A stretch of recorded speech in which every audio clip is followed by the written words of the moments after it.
Hello everyone, today I'm going to introduce a product to you. This is a wire twisting tool, specifically a modulator. Let's take a look at it. Its panel is labeled DVB-C, DVB-C. Of course, we also have DVB-T and DVB-A versions. In addition, we offer ATSC, ISDB, or other modulation types for this kind of modulator. Now, regarding the application range of this device, it provides modulated RF output and can also output via IP. At the same time, it can add or manage programs. Remember, its main function is modulation output, so that determines its use.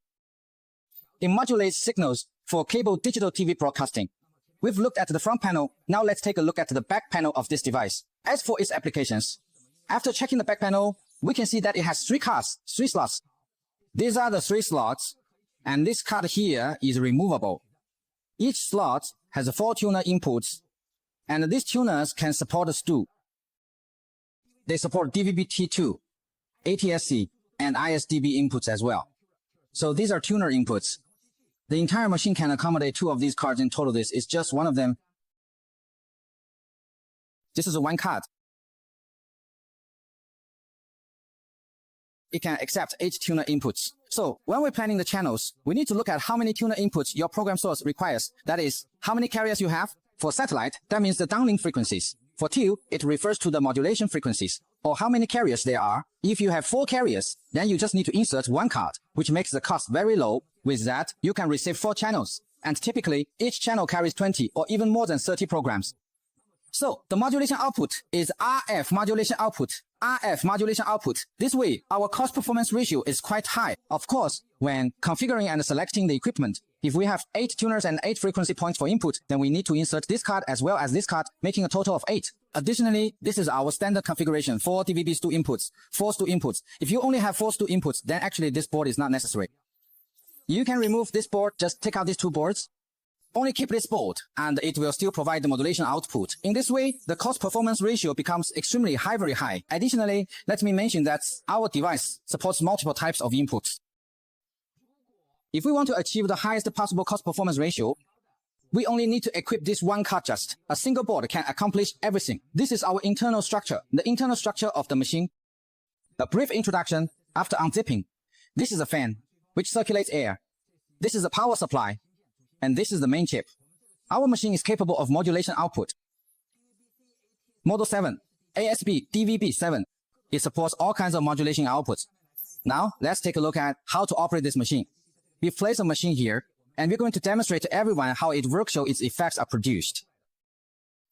Here, I'm also making this instructional video to guide everyone on how to use and operate the device. First, we connect a modulated RF output. This modulated RF, of course, for the modulated RF output here, we have monitoring and channel selection, and the audio is connected as well. We have a network management example, which we will be able to operate later. Regarding this operation, let's take a look at the wiring. The wiring is the satellite input. First, we need to connect the satellite input to this head. The satellite input is this head. Plug this connector in here. Once we've connected this, it's set as the satellite input. In addition, we've also prepared a jumper cable. For convenience, we've made a universal jumper cable. So with just 1 satellite antenna cable coming down, we can use many of these cables like this. By connecting them in series, you avoid having a bunch of cables hanging outside, which would be inconvenient to operate. Okay, here is our video output, and this port is for IP output. We'll connect the cable here. This is for our computer management, and it's important to note that the management address is 192.168, 0.136, so the network segment of our computer's address must also be set to the same 0 segment. Let's take a look at the network segment on the computer. When setting up the computer, the network segment must be set to 0, remember, it must be 0. The number at the end must be within 254. The subnet mask can and must be filled in, but the gateway address below can be left blank. Many people can log in, so just a reminder. It's usually because this address wasn't set correctly. See, this is a 0. Here is U. We set the satellite's downlink frequency. Enter the full frequency and the symbol rate. Select the power supply mode. Okay, confirm. After that, we proceed with passing at this location. Select passing. Okay, the channels have appeared. Select the channel and right-click. Is that right? Here, okay, the channel setup is complete. Let's take a look at our modulation settings. Right now we have the center frequency and everything set. After we passed earlier, we have several frequency points there for 650, 658, 666, and 674. The signal status for these channels is green, which means they've been set up successfully. As for our bitrate now, there is one set of channels. Take a look at this. These can all be modified. Now that we have the modulated signal, let's take a look at this signal, this one and this one here. This channel, right? We have our signal strands, our MER, and all the digital signals, okay? Let's select the IP data stream and take a look. Here we have an address, 224.16, 16, and a port number. Then we have a set of channels, okay? So here we copy this address and port number. After copying them, open VLC, and we can play the stream using this address. Just confirm that it's correct. Playback uses this address. So that's the whole debugging process.